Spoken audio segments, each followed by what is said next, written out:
She does. She uses her body. Punch in your face. Okay? It's enough. Like, I don't usually do stuff like this, but just stop it, bro. June 24th, 2026. Indiana Fever vs Phoenix Mercury. In the second quarter of that game, a moment unfolded that sent shockwaves through the basketball world. Alyssa Thomas appeared to make forceful contact with Caitlin Clark while Clark was on the floor after the play had effectively ended and the ball was already gone. Thomas then stepped over Clark, creating a sequence that immediately sparked widespread debate. The basketball world erupted. Fans, analysts, coaches, former players, media personalities.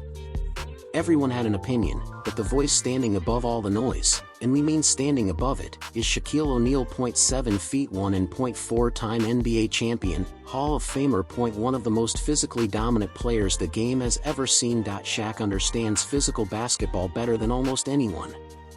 Throughout his career, he absorbed constant contact and knows the difference between hard, competitive play and actions that cross the line. So when even Shaq, someone who has consistently shown support for Angel Reese, looks at the incident involving Alyssa Thomas and Caitlin Clark and believes the conversation has gone too far, people pay attention, because when a player who built his career on toughness says enough is enough, the basketball world listens. Let's get into it. You women out there, y'all petty, man. Hey, LeBron, you're 100% right on these girls hating on Caitlin Clark. When asked why he decided to speak up, Shaquille O'Neal gave a simple answer: because enough is enough. Enough is enough. Those few words carried a lot of weight. What's even more interesting is that Shaq hasn't always been in Caitlin Clark's corner. In fact, he admitted that himself. Speaking on Angel Reese's podcast, Shaq said, "I was a hater because, I'm down with you. She not going to hit that shot."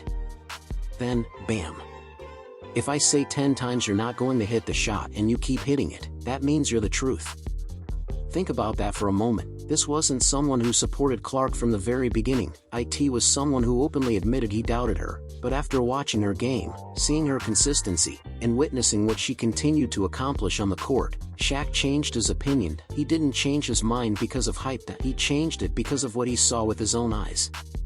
And when a basketball legend like Shaquille O'Neal publicly admits he was wrong about a player, people pay attention. That's the kind of respect that can't be given. It has to be earned, and according to Shaq, Caitlin Clark earned it.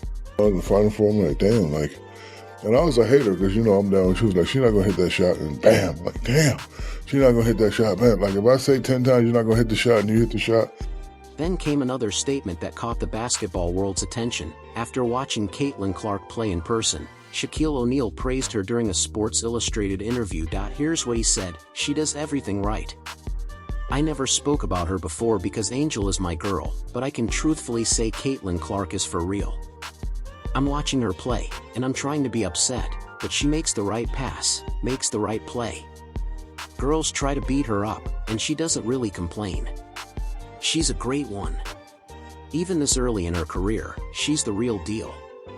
That's high praise coming from Shaq. Remember, this is someone who openly admitted he wasn't a Caitlin Clark supporter at first, but after watching her perform, his opinion changed completely. What impressed him wasn't just her ability to score, it was the way she played the game. She consistently made the right basketball decisions, she found open teammates, she stayed composed under pressure.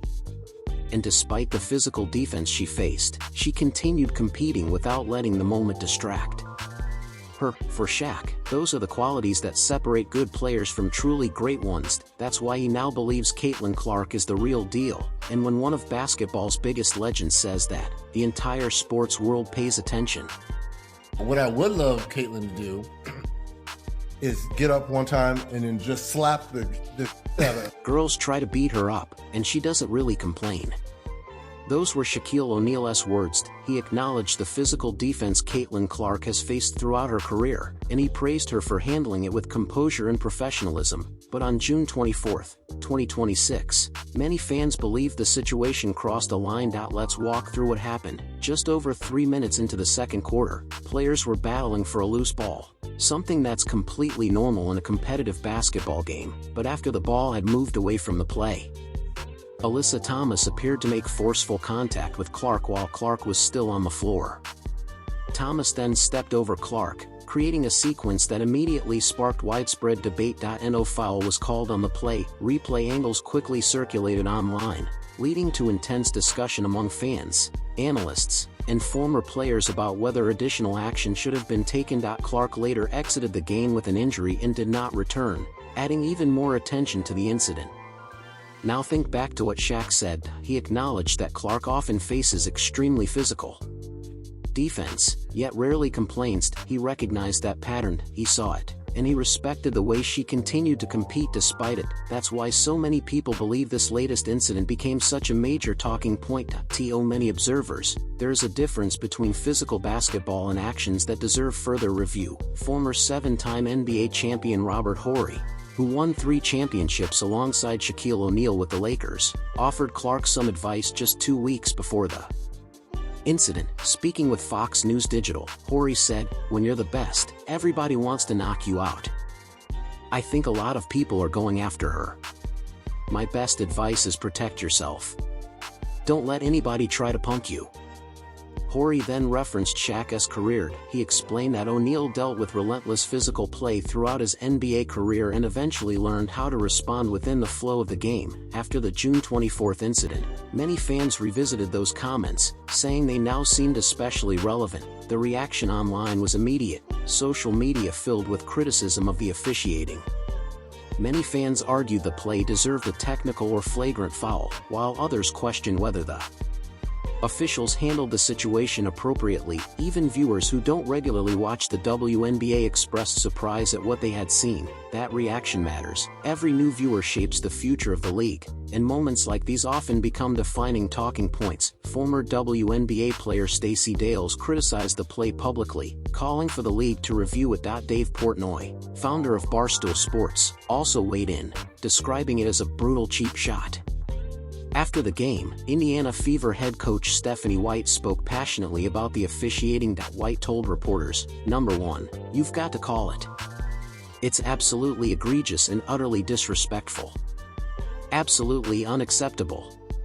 White also pointed out that the Fever had a generational talent who was involved in multiple controversial plays during the game that, in her opinion, were not officiated properly. Shaquille O'Neal built his Hall of Fame career playing through constant physical contact. Night after night, defenders challenged him with their size and strength. Because of that experience, many fans believe his opinion carries extra weight whenever conversations about physical play arise. Basketball has always been a physical sport, but it has also relied on rules, officiating, and accountability to maintain competitive balance. That's why this incident continues to generate so much discussion. The debate is no longer just about a single play, it's about where the line should be drawn. Outkick's John Root also criticized the situation, arguing that the league must do a better job protecting its biggest stars. Whether you agree with that viewpoint or not, the conversation shows no signs of slowing down. Now it's your turn. Do you believe additional discipline should have been issued? Did the officials handle the play correctly? And what do you think the WNBA should do moving forward? Let us know in the comments below.